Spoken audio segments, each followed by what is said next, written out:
Hello, this is Kyle.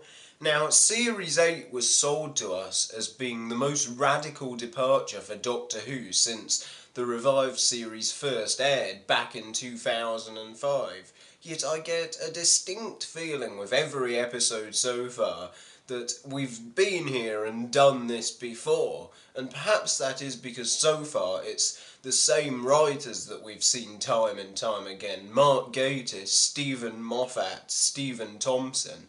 But now we come to the part of the series which was penned by the new writers, so this could be interesting.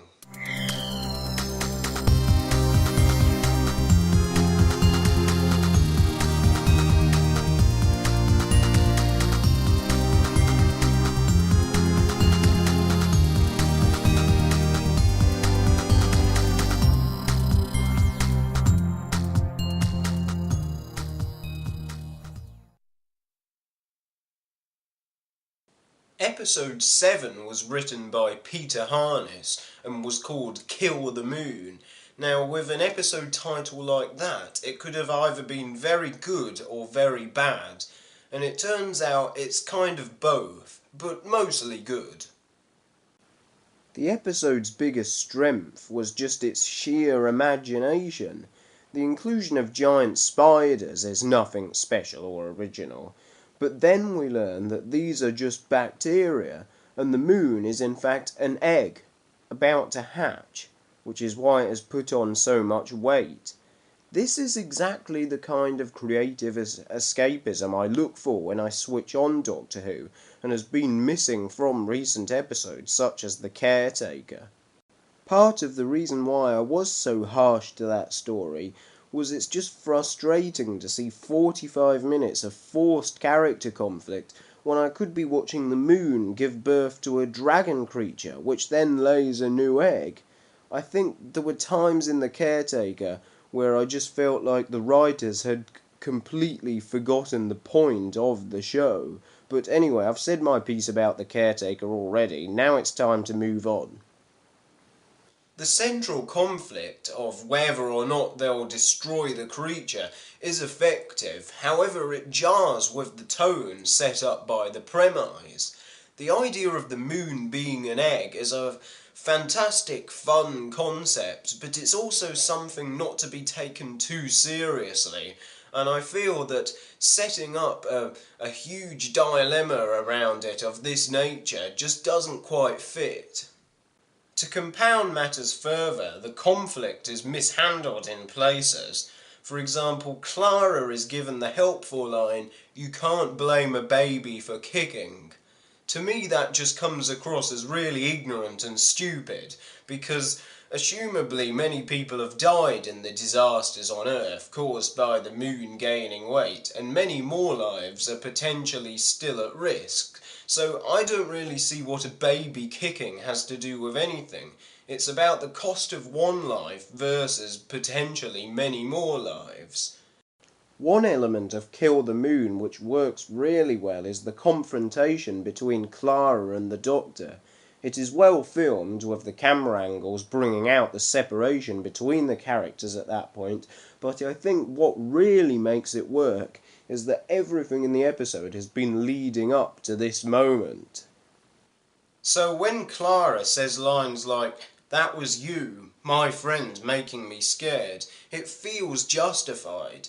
After all, the Doctor did basically just abandon her and leave her to make this enormous decision without any help, when it was clear that the Doctor knew what was going to happen and what the best course of action would be all along. It says so much about the Doctor and his relationship with humans that he chose to disappear at that moment. So Kill the Moon dealt with some big brave ideas, and for the most part it paid off. It's not all good, but there is enough good there to keep me firmly engaged. I gave this 3.5 stars out of 5. The next episode was Mummy on the Orient Express, the first of 2 installments written by new writer Jamie Mathieson.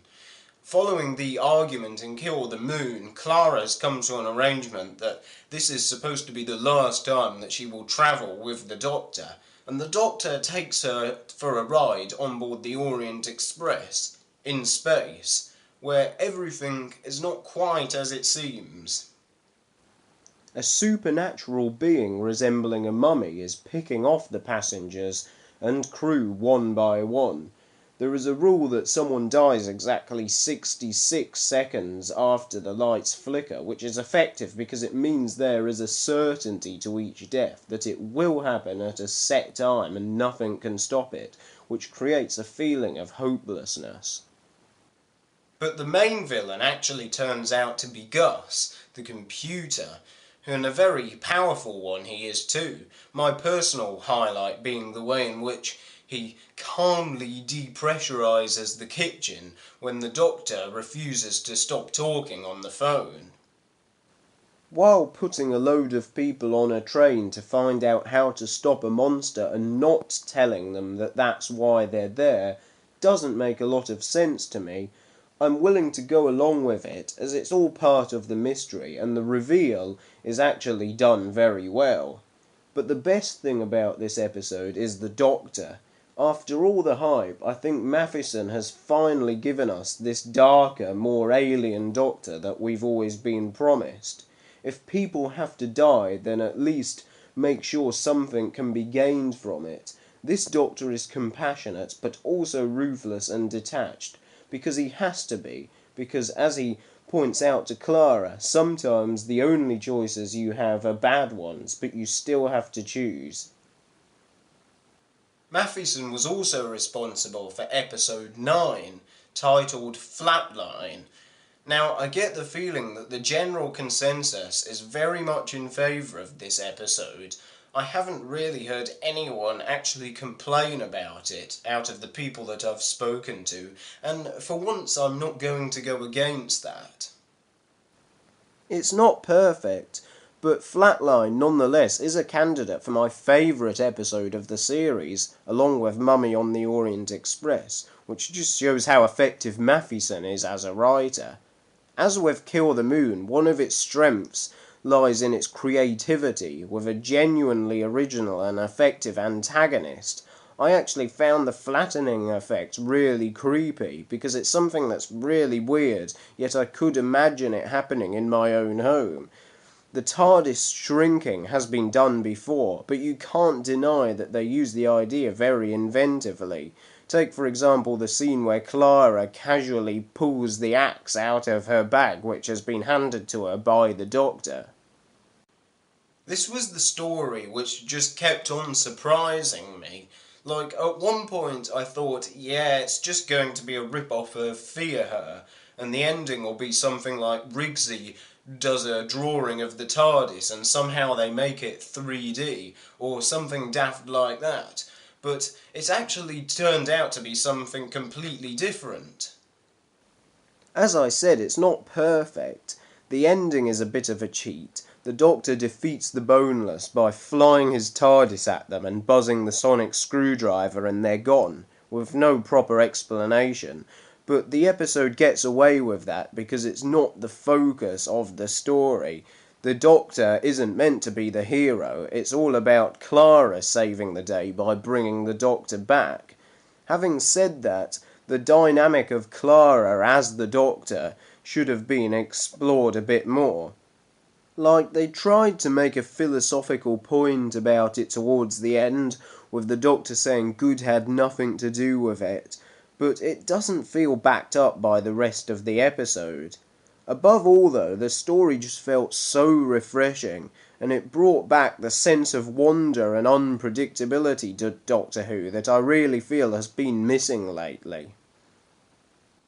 Episode 10 was In the Forest of the Night by Frank Cottrell Boyce. Essentially the premise is that trees have popped up all over the world overnight, which could be a very interesting and original concept, and indeed is, but unfortunately, thanks to the execution, that's about the only redeeming feature of this story. The plot is a mess which relies on ridiculous coincidences and is full of inconsistencies. Like early on in the museum, they find trees with giant growth rings. Yet at the end all the new trees disappear, so how would they leave any growth? Maybe some of the trees that had already existed were left with some extra growth, or maybe last time it worked completely differently. But it's not up to the viewer to patch things together like this. It should have been explained. The story also suffers from the two doctors syndrome, in that it is built around an unbelievable coincidence which is never even acknowledged. We're expected to believe that out of all the people on Earth, imagine that, the entire population, it just happens that by chance the one person who is connected to what's going on happens to be a kid from Coal Hill School who is with Clara, Danny and the Doctor. Like I keep saying, there's nothing special about Coal Hill School. It's just a school, and massive coincidences like this only serve to contract the Doctor's universe. There is a revelation at the end that Mauve's sister Annabelle has in fact survived and has returned, but this carries no emotional weight, as I've never properly been introduced to this character and I know very little of their relationship. So I really wanted to like In the Forest of the Night. It did have potential, but instead all we ended up with was another underwhelming episode, and one too many for my liking. To be honest, it's got to the point now where after two really good stories, the first thing I'm thinking is, when's the next disappointment going to be? There's a certain inevitability to it now, which is a shame, but the next review I'll be doing will be the series finale, so let's see if things pick up again with that. Let's be positive. In the meantime, you can check out my website and my Facebook page. I'm doing a #blind read of one of the new Peter Capaldi Doctor Who novels, The Crawling Terror, on there at the moment, so be sure to check that out. Also like and subscribe, and I'll see you next time.